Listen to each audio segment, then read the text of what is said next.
You've got the changing of the global order when it comes to monetary policy with BRICS and with other, people starting to move away from the dollar. I don't see a whole lot of like positive things on the horizon. Let me double down on that real briefly. Sick, thanks, man. Yeah, the Federal Reserve held the federal funds rate at a quarter point for approximately a decade.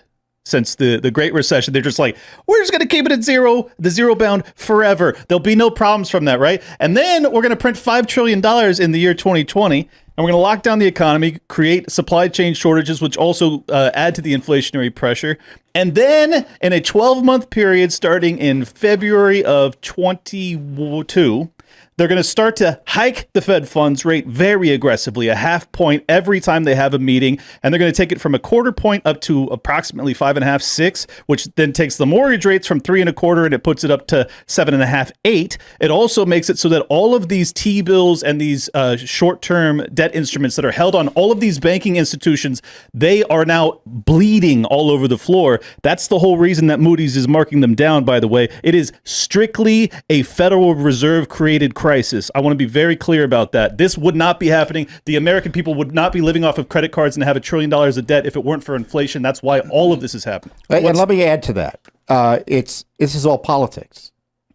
I'm surprised this hasn't happened sooner, because an honest evaluation of the way our banks are regulated, the decider about whether a bank is solvent is a political appointee in the Biden administration.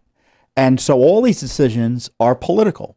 The Silicon Valley Bank, that decision to shut that bank down was a political decision made as a result of lobbying by Democrats. Yes. And then the bank here on the East Coast that was subsequently shut down, Signature, that bank was perfectly fine, but they didn't like the fact that they were in the business of crypto. And they told them that, and that's the reason they were shut down. We knew from the 2008 shutdowns, because we got the documents, Judicial Watch did.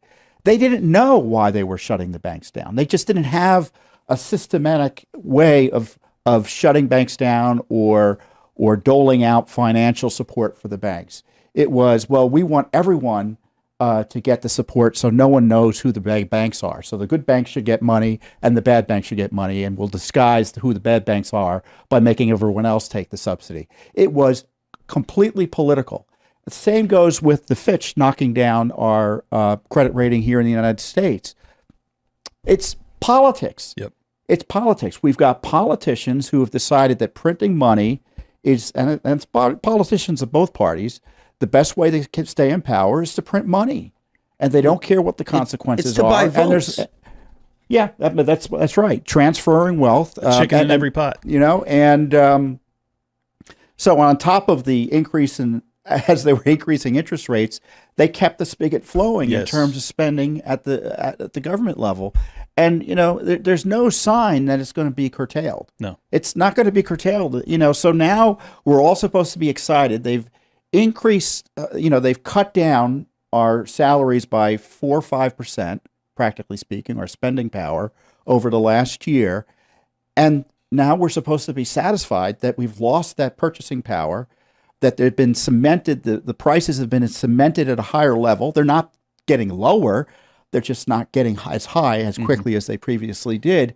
So, there's no easy way out for this, but there is, other than curtailing government spending, taking politics out of the regulation of the banking industry, meaning the government's got to get, spend a little less money trying to effectively tell everyone that we will insure all deposits, as opposed to making sure that banks that make bad decisions go the way of the dodo bird. I keep thinking that maybe we could default on the debt to the Federal Reserve, or at least the interest to the Federal Reserve, and be like, suck it. But that's like telling the Swiss bank, the Bank for International Settlements, suck it. And would they then excommunicate the United States from the liberal economic order if we did something? Probably. It's not that hard. You just need to change the trajectory just a little bit. And for small government people, it's disappointing, because we can spend a whole lot of money if we just change the trajectory. Not too much as far as, conservatives would be, but in terms of like Social Security and government spending, just change the trajectory just a little bit. And it allows the government to spend money virtually world without end forever. But they don't even want to do that.